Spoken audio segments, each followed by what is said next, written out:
Hey everybody, it's Jason Blaha here, and so you've fallen off your New Year's resolution. Let me put on my +5 hat of weaponsmithing, work on skilling up my crafting a little bit, and let's talk about some solutions here. Alright, we know from the data out there, 70 to 80% of people who set a New Year's resolution fail, if not 90%. People fail who set New Year's resolutions. So, if you found this video, you might be one of those people. You started your New Year's resolution, you started off 2 weeks really strong. You went on some crash diet, some crazy diet, started losing weight, lost 5 pounds in the first week, started going to the gym. You're hitting the gym 30 minutes, an hour a day, 6, 7 days a week. Everything was going great. Then you hit a wall. Either you got tired of it, you binged on your diet, went crazy on a binge, a cheat day, and it ended up turning into a week-long cheat week instead of a cheat day. Maybe you got really tired or sore from the training, you quit, you started missing days, and you ended up missing a whole week, and now you're finding that your New Year's resolution has failed. But you know what the reality is? It hasn't failed.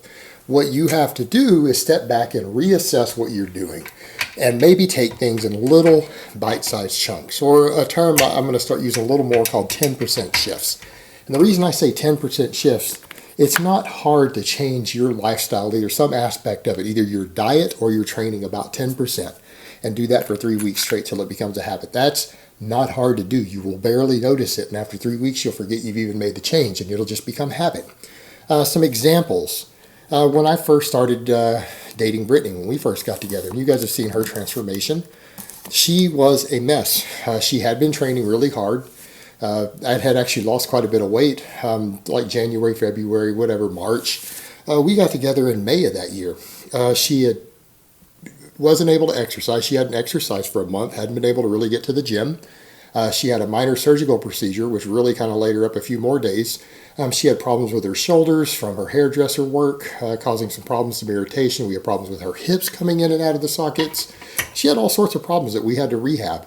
I wasn't ready to put her in a gym yet. She wanted help, so we started with little, easy body weight movements at home. We didn't even adjust her diet at first. We didn't change her diet at all. We didn't start doing a more structured diet, I want to say, for 6 months. Probably 6 months before we even really changed diet. We did little gradual things. We started getting her doing body weight exercises at home. Then when I finally got her into a gym, I didn't put her under a barbell initially. We waited a month before she touched a barbell. Waited a month. We did a little light dumbbell stuff. We did band work. We did prehab stuff, rehab stuff to try to strengthen her hips, work on her shoulders, face pulls, band pulls, like for her legs, like good girl, bad girl, stuff with bands around her knees. We did all this stuff for her hips, all this stuff for her shoulders. We did a lot of work for her core. We started using little light dumbbells. We didn't go straight over and start having her deadlift. She had major mobility issues. She couldn't even deadlift correctly. She couldn't squat all the way down.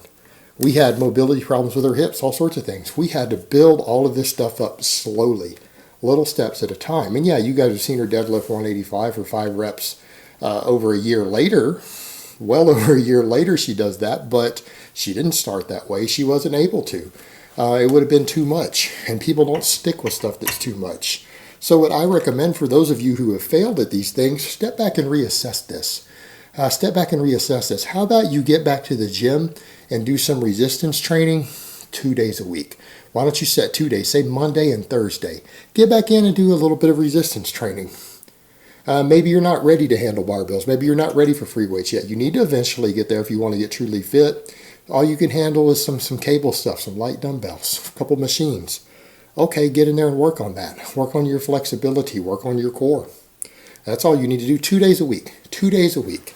Don't go in every day. You fell off your cardio. Well, okay, how about you, now that it's going to start warming up a little bit, hopefully, depending on where you live, start taking some walks outside. And if not, do a little bit of light cardio inside. You don't need a lot. Why don't you just do 20 minutes a day? 20 minutes a day of light cardio. You could probably do that at home. Get yourself a little exercise bike. While you're watching TV, while you're playing your video games, jump on your bike for 20 minutes. Get a little recumbent bike. You'll barely notice that. In fact, if you do that while you're doing other stuff that you enjoy doing, watching your favorite TV show at night before bed, you'll barely notice. Same thing in the gym. A lot of times they have TVs there you can watch. You take your phone, your headphones, take a laptop, your headphones, watch your favorite stuff on YouTube. Watch your favorite shows online. Find something to do to keep you active so you won't even notice that you're doing some cardio, and just slowly build from there. Why don't you do that for 3 weeks? Don't worry about your diet. Don't worry about major changes for your diet. Don't even go on a structured diet. You know what? Just try to eat a little better. How's that sound? Just try to make a little bit smarter food choices. What I mean by smarter food choices, man, try to get foods that have a little less fat in them. When you have a couple options, say, oh man, look at this. This has got 15 grams of fat and this has 7. Go for the one with 7 grams of fat if you have to choose between two things. Try to get foods with a little more fiber in. Stop drinking liquid calories. Stop drinking soda. Stop drinking orange juice, fruit juice, all that. Stop drinking calories. Only get things that have calories in them that you have to eat. You got to chew it a little bit. That's all you need to do. That's simple. Do that for a while. You know what? When you've been doing that for a month, maybe start going to the gym 3 days a week. Maybe go from 20 minutes a day to 30 minutes of cardio. Do that for 3 weeks.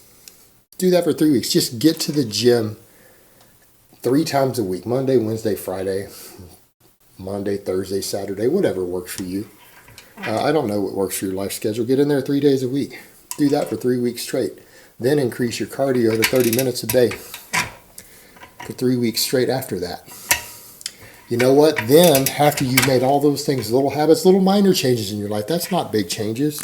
That's not big changes. Then maybe kind of look at your diet a little closer and say, okay, yeah, I'm picking the muffin with a little less fat in it. Maybe I should replace some of my muffins with a piece of fruit every now and then. Maybe I should try to get a little more green vegetables in. Eat something green at least once a day. How simple is that? Don't even start counting calories yet. You know what? Those little changes right there, you've already cut out most of your liquid calories. That's what hurts most people. You've already looked at food and said, man, I'm going to get a little lower fat foods. This muffin or this bagel's got half the fat this one has in it. So those extra fats that add up. It's all that extra oil you put in food. That's what adds up and gets you fat over the course of months or years. All those liquid calories, all those sugary drinks, extra calories that you barely notice that you consume. That's what makes you fat. That's what puts 30 pounds up on you. That's how 30 pounds sneaks up on you in a year and a half without you noticing it. It just kind of, creeps in there. That's how it happens. You cut those things out, you'll probably start losing an extra pound or two every month automatically. If you just make those little minor changes, those little bitty 10% shifts, that's worth a pound of fat a month. I mean, cutting sugary drinks out, cutting out soda, fruit juices, all that stuff, that's probably worth a pound or two every month right there by itself. Just picking some of your foods, just looking at some of the pastry type stuff you eat, just picking the one that's a little lower fat. That adds up over time. That's probably half a pound of fat every month difference right there. And it tastes the same. Little bitty changes. Make minor changes. That's what happens. People jump in, they make a New Year's resolution, they set this magical day, and that's where they mess up. They didn't gradually work into it. They didn't just say, hey, I'm just going to start getting fit tomorrow. They set this magical day coming up in the future. And it's an all or nothing deal. Well, you know what? When you make something like fitness an all or nothing deal, you're going to fail most of the time because the human body and the brain doesn't like dramatic changes in your diet, and it doesn't like dramatic changes in your physical activity. It doesn't like that at all. And it's going to rebel. Your body's going to hurt. Your brain's going to say, no, this isn't working for me. It's going to do everything it can to stop you. You have to trick it. You got to sneak up on it. When you give this all-out battle, you're going to get exhausted real quick. When you trick your brain and you do little bitty tiny changes, just a little 10% shift, little 10% change in some part of your lifestyle, after 3 weeks, your brain doesn't even realize you've done it anymore. It forgets. It's just part of your habit. It's part of your routine. And since it was something so minor, it wasn't a big inconvenience. It wasn't a big inconvenience. You quit drinking sugary calories, but you kept eating everything else you were eating. You quit drinking calories. You gave up soda. You gave up orange juice. Quit putting extra sugar in your coffee. Put an artificial sweetener in it instead. That's not a big change. But over the course of a year, that change is dramatic.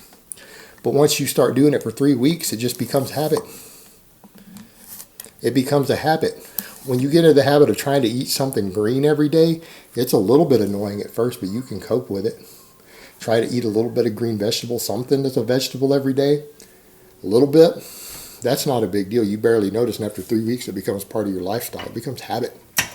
Getting to the gym to lift weights, resistance train 2 days a week.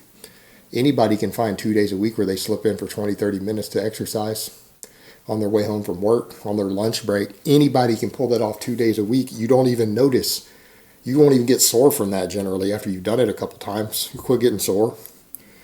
And it's not like you can exhaust yourself in 30 minutes twice a week. You can't do it. So don't worry about exhausting yourself. Not going to happen. Body's not going to rebel. It doesn't care. After 3 weeks, it just becomes a regular Monday. It becomes a regular Thursday. Your brain totally forgets. It just becomes habit. But when you make one little change, a little tiny 10% change, every 3 weeks, you come up with new little minor changes to make until they become habit. Before long, what happens when you've made 10 little minor changes over the course of 30 weeks? 30 weeks, because it takes 3 weeks for each one to become a habit. Well, after 30 weeks, you've made some pretty massive changes in your lifestyle, and it just becomes normal for you. Now, you start doing that, start doing stuff immediately that's going to help you get in shape, help you lose fat, help you feel better, help you have more energy. You started doing that stuff 30 weeks ago.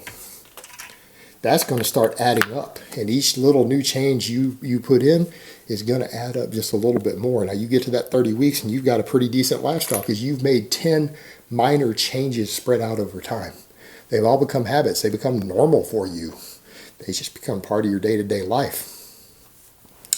What happens when you continue all 10 of those little changes for a year straight?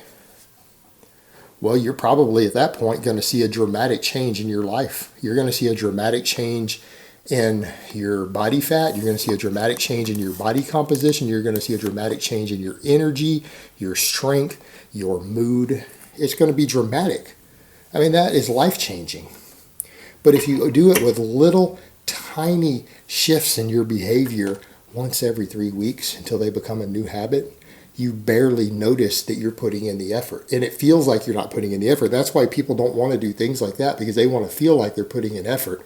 But what I would ask you is, isn't that the best of both worlds? Because you're putting in so little bit of effort every time you change something that it doesn't feel like you've done much. But it really does add up. And it's not that you're not going to get results in 30 days. If you're standing here thinking that you're going to get in amazing shape in 30 days, you've been sold a bunch of bullshit by people. That's not reality. You want to get really fit, you need to make some changes and keep them for 3 years. I mean, you keep some major changes over time that you've added for 3 years, yeah, you're going to get into amazingly different shape. But 30 days? Come on. That's used to sell gimmicks and products. But when you realize it's all about the long term and that those little bitty changes that don't feel like you're doing much, when you realize that those things really start to add up over time, that's how you make a change. That's how you change your life. You don't do it by saying, I'm just going to do more than I can handle all at once. I'm just going to bite off more than I can chew and throw everything into something until I burn out and quit. That's not how you make major changes. Making changes is about changing your lifestyle and your habits until you turn bad habits into good habits by just making them routine. Making little tiny changes so that your brain doesn't want to rebel. It doesn't feel like you're changing anything. It's because you don't feel like you're working hard. But you are. By the time you get to that fourth or fifth little bitty change and you're sticking them all out, you're actually putting in a lot of effort at that point. It just doesn't really feel like it. Because it just becomes normal for you. It becomes as normal for you to start having a fit lifestyle when you make those little changes over time. That becomes just as normal as sitting around eating potato chips and donuts while you watch TV. That starts to become your new normal, but you're going to feel a lot better for it. And that's how you correct a failed New Year's fitness resolution. All right, guys, but that's really all I have to say on that today. I hope it's been informative, and I will talk to you guys next time.